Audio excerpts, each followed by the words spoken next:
শিশুদের পাদপীঠ ধানমন্ডি ১৫ নম্বর staff quarter প্রগতি সরকারি প্রাথমিক বিদ্যালয়ের শুভ উদ্বোধন করা হয়েছে।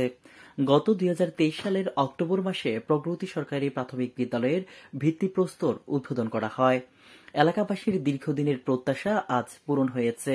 সকালে দোয়া মাহফিলের মধ্য দিয়ে নতুন ভবনে শিশুদের পাঠদান শুরু করে।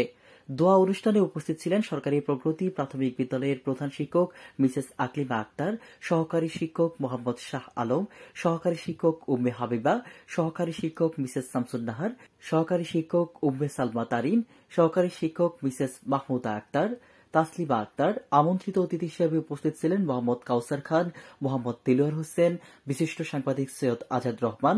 দোয়া অনুষ্ঠান পরিচালনা করেন মাওলানা মোহাম্মদ সালমান ফার্সি। পরে ছাত্রছাত্রী, অভিভাবক ও অতিথিদের মধ্যে মিষ্টি দিয়ে আপ্যায়নের মধ্য দিয়ে অনুষ্ঠান শেষ করা হয়।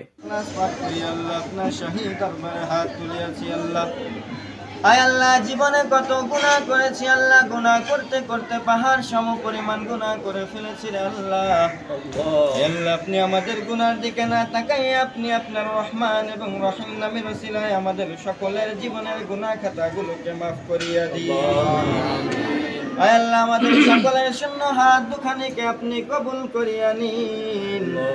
আয় আল্লাহ, বাবা আদম হইতে পর্যন্ত যত মুমিন মুমিনাত কবরে শহীদ আছেন আল্লাহ, আয় আল্লাহ, সকলের কবরকে আপনি জান্নাতের বাগান বানাইয়া দিন। আয় আল্লাহ, বিশেষ করে আল্লাহ আমরা যে স্কুলের নিচে বসা রয়েছি আল্লাহ, আয় আল্লাহ, কোন উদ্দেশ্যে কোন কারণে আজকের আয়োজন আল্লাহ আপনি তো ভালো জানেন। আয় আল্লাহ, আপনি তো আলিমুল গায়ব, আপনি তো অন্তর্যামী আল্লাহ। আয় আল্লাহ, আপনি দয়া করিয়া এই স্কুলকে কিয়ামত পর্যন্ত কবুল করিয়া নিন। কেটিভি বাংলা, বিশ্বের চোখে বাংলাদেশ।